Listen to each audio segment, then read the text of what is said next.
Terima kasih Tuhan. Memang benar hanya Engkaulah yang kami ingini Tuhan. Tiada lain di dunia ini yang kami inginkan selain Engkau Tuhan. Engkaulah kekuatan kami. Engkaulah pengharapan kami. Engkaulah yang memberikan kami iman. Engkaulah yang memberikan kami pengharapan. Engkau yang memberikan kami kekuatan untuk kami bisa melewati setiap kesulitan, setiap pergumulan. Untuk kami bisa menang atas ketakutan kami. Untuk kami bisa menang atas semua yang mengintimidasi kami. Dan kami memiliki pengalaman iman berjalan bersama dengan Tuhan. Terima kasih Tuhan, hanya Engkaulah satu-satunya pengharapan kami, pertolongan kami. Engkaulah yang memberikan kami sukacita, damai sejahtera. Terima kasih Tuhan. Kami bersyukur untuk setiap pujian dan penyembahan yang kami naikkan di hadapan Tuhan. Kami percaya bahwa ini sungguh-sungguh menguatkan hati kami. Dan boleh menjadi dupa yang harum yang menyenangkan hati Tuhan. Berbicaralah kepada kami, sampaikanlah apa yang menjadi isi hatimu, dan kuatkanlah kami semuanya. Dalam nama Yesus Kristus, haleluya. Amin. Amin, puji Tuhan. Selamat siang semuanya. Baik, tidak terasa bahwa memang minggu ini adalah minggu yang terakhir di bulan Juli. Dan kita melihat bahwa PPKM di Jawa dan Bali, khususnya di Bandung ini juga diperpanjang sampai tanggal 25 hari ini yang terakhir.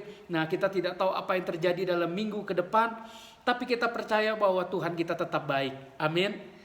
Oke. Baik. Nah, kita akan belajar minggu ini tentang embrace the wait. Embrace the wait. Menyambut penantian. Nah, kita buka dalam Ratapan 3 ayat yang ke-25 dan ayat yang ke-26. Ratapan 3 ayat 25 sampai ayat yang ke-26. Ratapan 3 ayat 25 dan ayat yang ke-26. Demikian firman Tuhan. Tuhan adalah baik bagi orang yang berharap kepadanya, bagi jiwa yang mencari Dia. Adalah baik menanti dengan diam pertolongan Tuhan. Sekali lagi saya ulang. Tuhan adalah baik bagi orang yang berharap kepadanya, bagi jiwa yang mencari Dia. Adalah baik menanti dengan diam pertolongan Tuhan. Perhatikan ada kata diam, menanti dengan diam. Nah, masa penantian merupakan masa yang tidak nyaman buat kita, masa yang tidak mengenakan buat kita, karena di situ kita diuji kesabaran kita.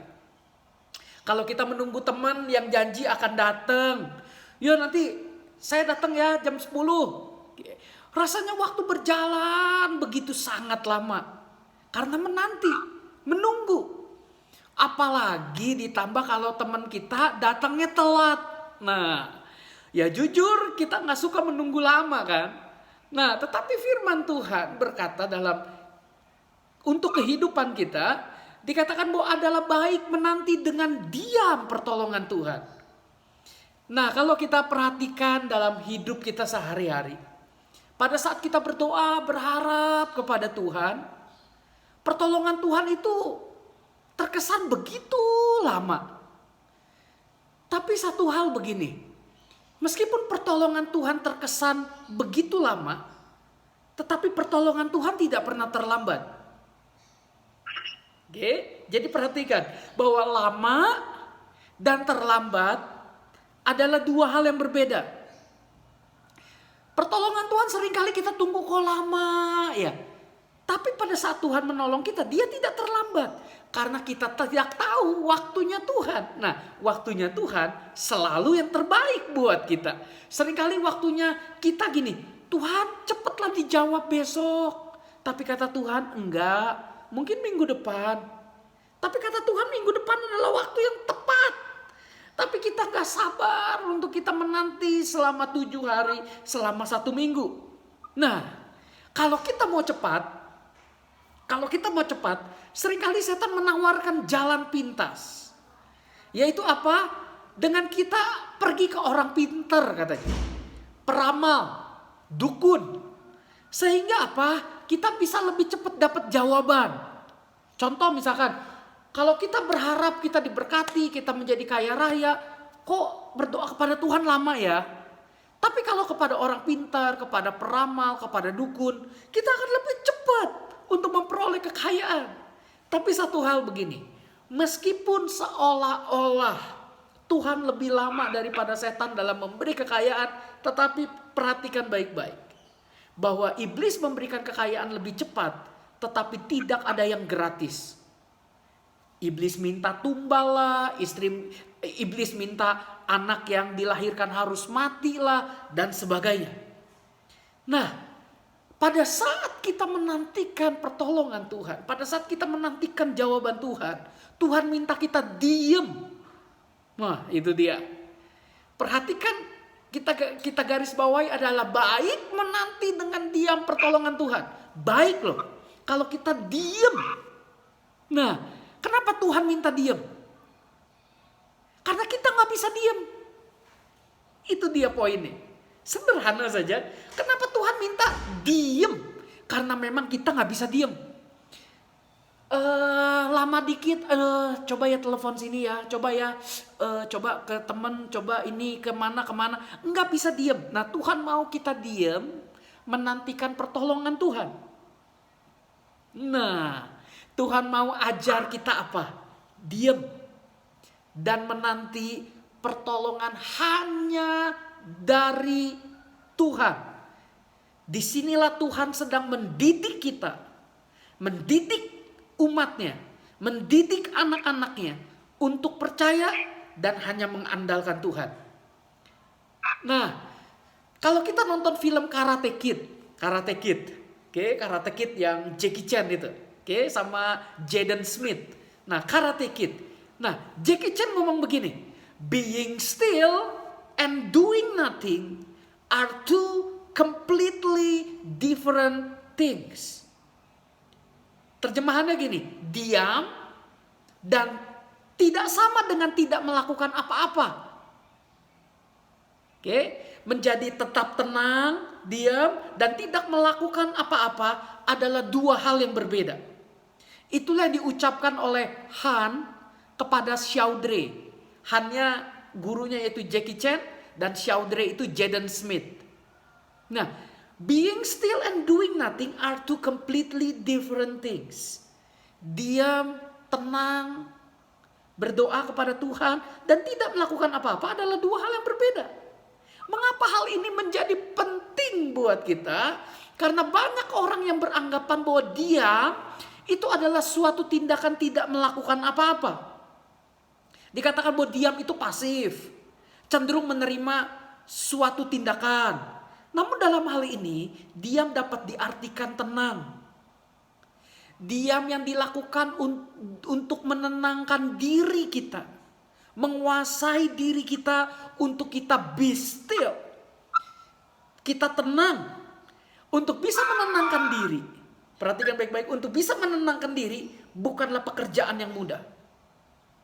Susah bukan untuk kita bisa tenang?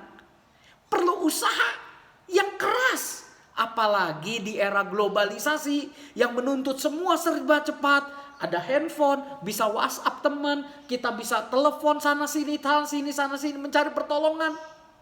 Dan tuntutan-tuntutan di zaman sekarang, tingkat stres semakin tinggi membuat manusia susah untuk tenang dan diam. Kalau kita perhatikan berapa banyak kesuksesan tertunda, tidak terjadi dalam hidup kita hanya karena ketidaksabaran. Karena kita gak bisa mau tenang, gak bisa mau diem. Karena kita tidak sabar menunggu waktunya Tuhan, pertolongan Tuhan. Maka kita cari bantuan sini, bantuan sana. Perhatikan baik-baik. Ada satu kisah di dalam Alkitab. Ketidaksabaran yang berakibat malapetaka. 1 Samuel 13. 1 Samuel 13 ayat yang ke-5 sampai ayat yang ke-14. 1 Samuel 13 ayat yang ke-5 sampai ayat yang ke-14. Demikian firman Tuhan. Adapun orang Filistin telah berkumpul untuk berperang melawan orang Israel. Dengan 3.000 kereta, 6.000 orang pasukan berkuda dan pasukan berjalan kaki sebanyak pasir di tepi laut. Mereka bergerak maju dan berkemah di Mikmas di sebelah timur Bet Awen. Ketika dilihat orang-orang Israel bahwa mereka terjepit sebab rakyat memang terdesak, maka larilah rakyat bersembunyi di goa, keluk batu, bukit batu, liang batu, dan perigi. Malah ada orang Ibrani yang menyeberang arungan sungai Yordan menuju tanah Gad dan Gilead, sedang Saul masih di Gilgal dan seluruh rakyat mengikutinya dengan gemetar. Ia menunggu 7 hari lamanya. 7 hari loh, berarti 1 minggu ya. Sampai waktu yang ditentukan Samuel. Tetapi ketika Samuel tidak datang ke Gilgal, mulailah rakyat itu berserak-serak meninggalkan dia.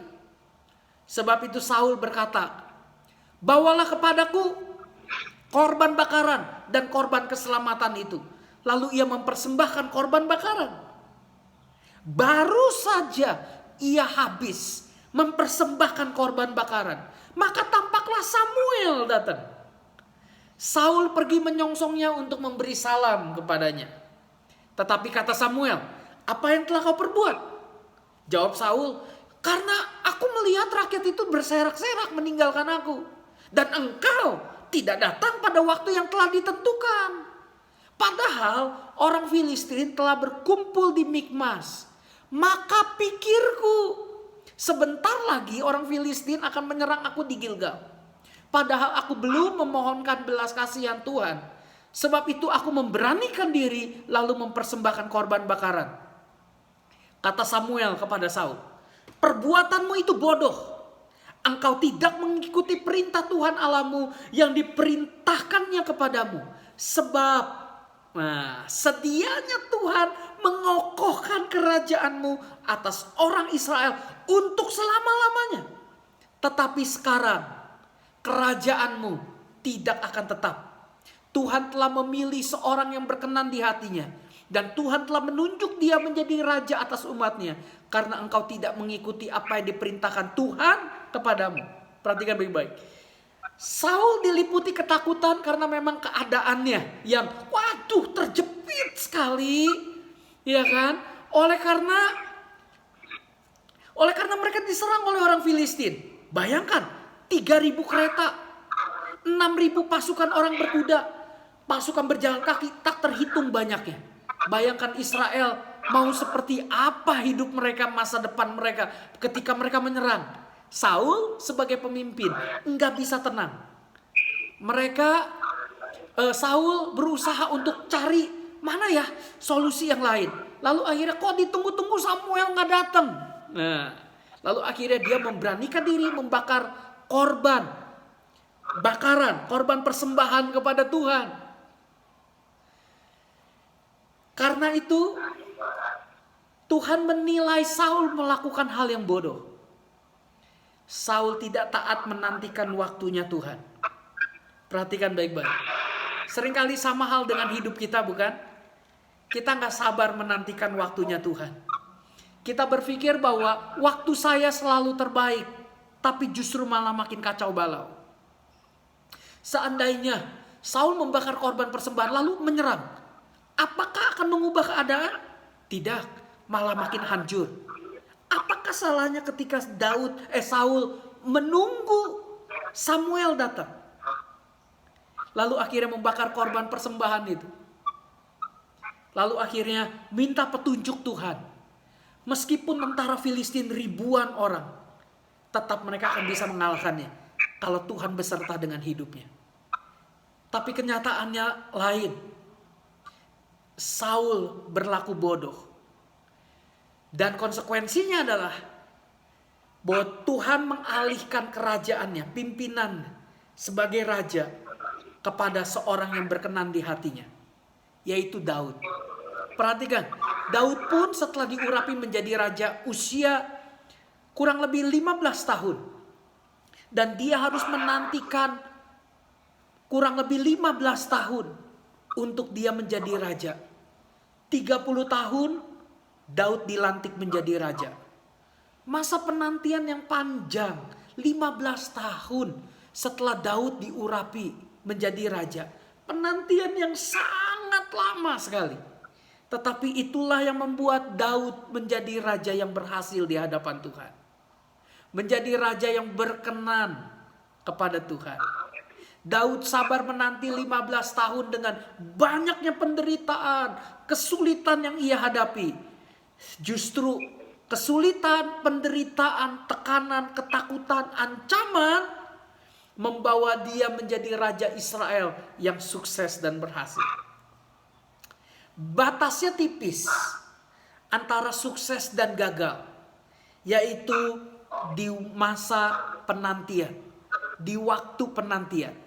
Jadi antara sukses dengan gagal bedanya tipis, yaitu di masa penantian.